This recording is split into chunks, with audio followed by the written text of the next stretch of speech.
nos vamos a sumergir en una historia, bueno, es que es una historia realmente singular. Sí, muy particular. Hablamos de la relación casi obsesiva entre una pequeña ciudad de Baviera, Landsberg, y Adolf Hitler. Tenemos aquí un análisis, se titula Enfoque Landsberg, y lo que cuenta es fascinante. Es que es una historia de cálculo, de unas expectativas enormes y al final casi de un amor no correspondido. Totalmente. Y con unas consecuencias que, fíjate, llegan hasta hoy. Exacto. El objetivo que tenemos hoy es precisamente ese. Vamos a desentrañar cómo esta ciudad pasa de ser la cárcel, donde un Hitler casi anónimo escribe el Mein Kampf, A convertirse en un santuario nazi. justo, a autoproclamarse ciudad de la juventud. Queremos entender qué nos dice esto de la ciudad, pero también, bueno, del clima que se vivía en toda Alemania en esa época. Pues vamos a ello. Venga, pues situémonos primero. Principios del siglo XX. Landsberg es, pues, la típica postal bávara. Idílica, sí. Una ciudad preciosa, unos 7.000 habitantes, a orillas del río Lech, muy católica, muy de artesanos. Y un detalle importante, era ciudad de guarnición. O sea, con militares. Eso es. Pero hay un elemento clave que lo va a cambiar todo. Desde 1908, Landsberg tiene una de las prisiones más modernas de Baviera, un símbolo de orden y autoridad enorme, plantado ahí en medio. Y claro, ese paisaje tan idílico está a punto de saltar por los aires. Es que es imposible entender lo que pasa después sin el trauma de la Primera Guerra Mundial. Imposible. Piensa en la gente que vuelve del frente. Vienen de ver una carnicería industrial. Batallas como Ypres, el Somme. Era algo nunca visto. Y vuelven derrotados, con la humillación del Tratado de Versalles. Y en un pueblo tan pequeño el impacto... Era tremendo. Cada baja era un vecino, el hijo de, el hermano de. El duelo era algo colectivo. Estaba en el aire. Y a ese trauma general, el análisis añade una tensión muy específica de Baviera. La constitución municipal de la época, vamos a decir, era muy clasista. Para votar necesitabas tener plenos derechos civiles. Lo que dejaba fuera muchísima gente. A la mayoría de los trabajadores, que no eran del pueblo de toda la vida. Y eso creó una brecha social. Bueno, un muro invisible entre los de arriba y los de abajo.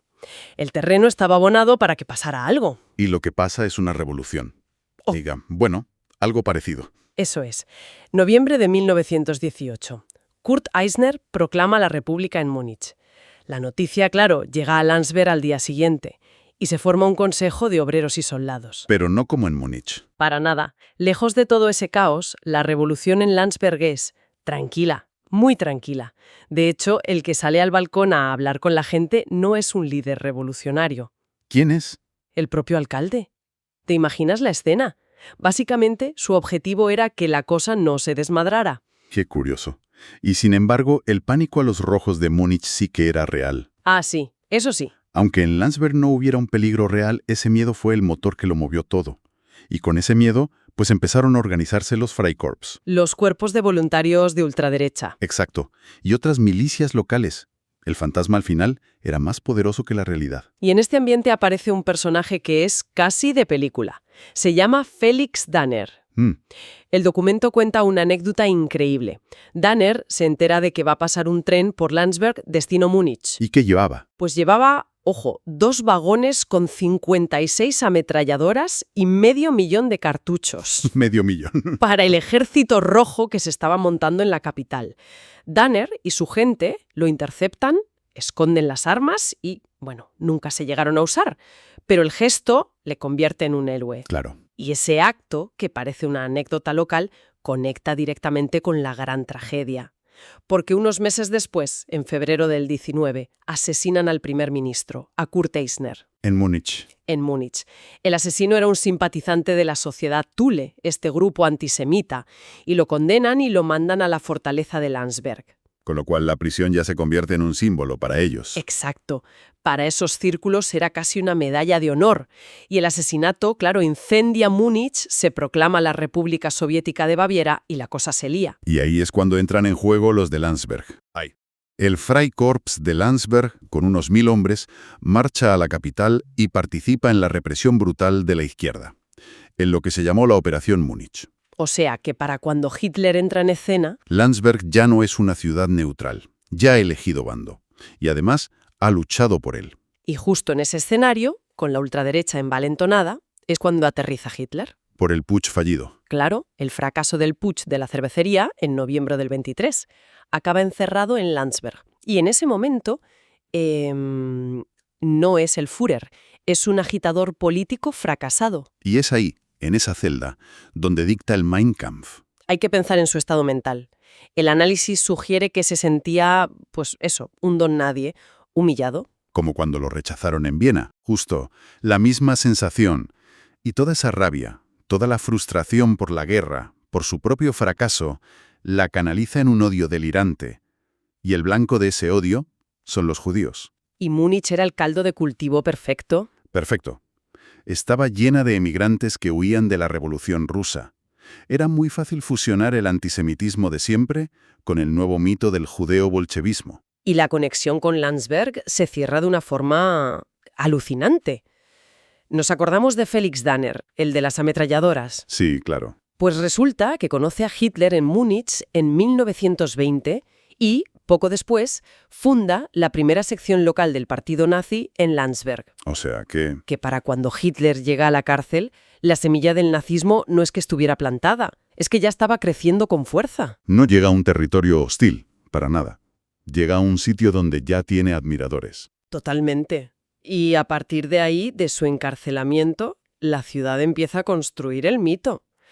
Durante su estancia, que al final fue corta, solo 5 meses. Porque le reducieron la pena. Sí, pues en esos 5 meses recibe a unos 500 visitantes. Sale en diciembre del 24 y, bueno, uno podría pensar, vale, fin de la historia. Pero fue todo lo contrario. Fue el principio de la obsesión. Ahí es cuando la relación cambia de nivel.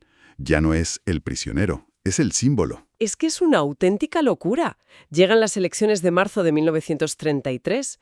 Landsberg le da a Hitler el 44,9% de los votos. Un dato increíble. El documento lo subraya. Fue el porcentaje más alto de todo el Reich. Nos damos cuenta, esta pequeña ciudad se convierte en el mayor bastión electoral de Hitler en toda Alemania. Es una entrega total. Y es clave entender que no es solo por la cárcel. Como decíamos, el terreno estaba ya muy preparado. Hitler es el catalizador de todo ese nacionalismo, ese resentimiento que llevaba años cociéndose. Y la ciudad se lanza a sus brazos, vamos, sin ningún pudor. Su antigua celda se convierte en un lugar de peregrinación internacional. El turismo explota, claro. Y el momento cumbre es en 1937, cuando Baldur von Schirach, el jefe de las juventudes hitlerianas, proclama a Landsberg, oficialmente, Ciudad de la Juventud. La devoción era casi religiosa, ¿eh? El líder nazi local llegó a decir que Landsberg sería un santuario nacional, que solo Nuremberg estaría por encima. ¡Qué ambición! Una ambición desmedida. Intentaron regalarle la prisión a Hitler para que la convirtiera en el albergue juvenil más grande del Reich. Le ofrecieron ser ciudadano de honor, una y otra vez. Se volcaron de una forma casi desesperada. Aquí viene el giro dramático. El amor no correspondido. ¿Qué hace Hitler con todo esto? ¿Ignorarlos? Nada, absolutamente nada. Es más, según el análisis, los desprecia. Consideraba Landsberg el lugar de su vergüenza. Claro. Rechazó todos sus planes. La ciudadanía de honor la tuvieron que enviar por correo a Múnich porque ni se molestó en ir. Es que la dinámica psicológica es fascinante.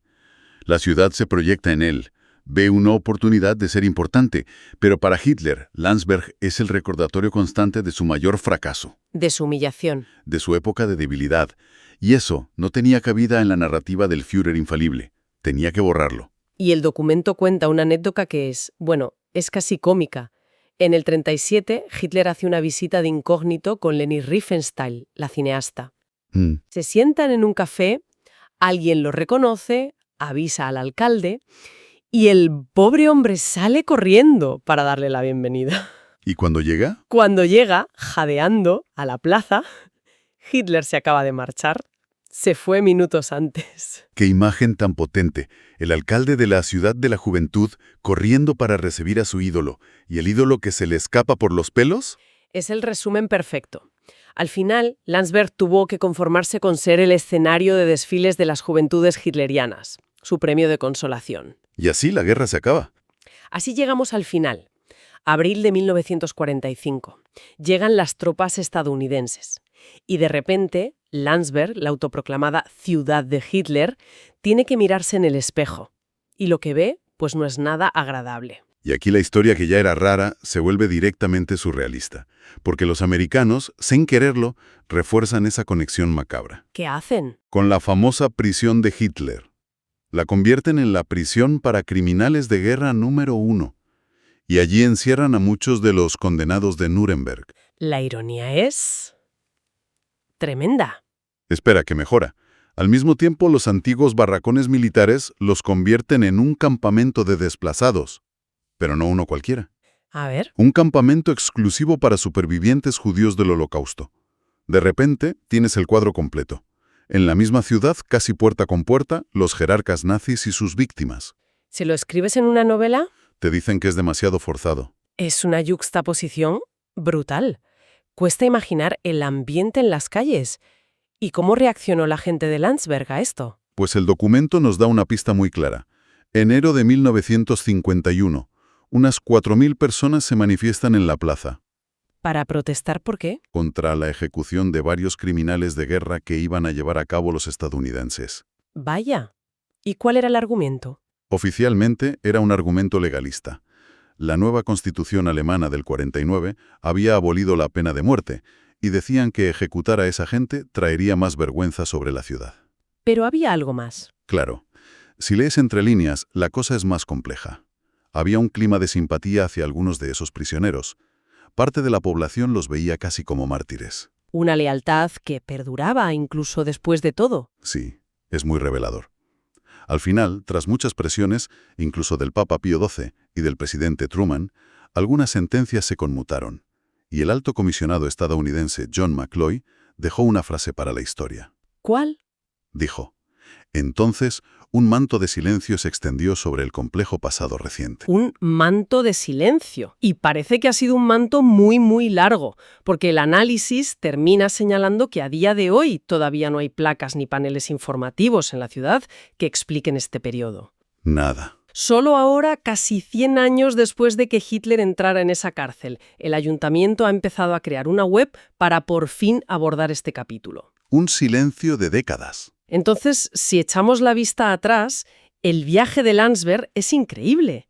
Una ciudad traumatizada por la guerra, que se aferra a un prisionero que escribe su manifiesto de odio entre sus muros, lo adoran, lo convierten en su razón de ser, son rechazados por él y, cuando todo acaba, pasan casi un siglo intentando olvidar que todo eso ocurrió. Es que el material de origen cierra con una idea que me parece potentísima. Dice que la justificación y la justicia pueden tener muchas caras.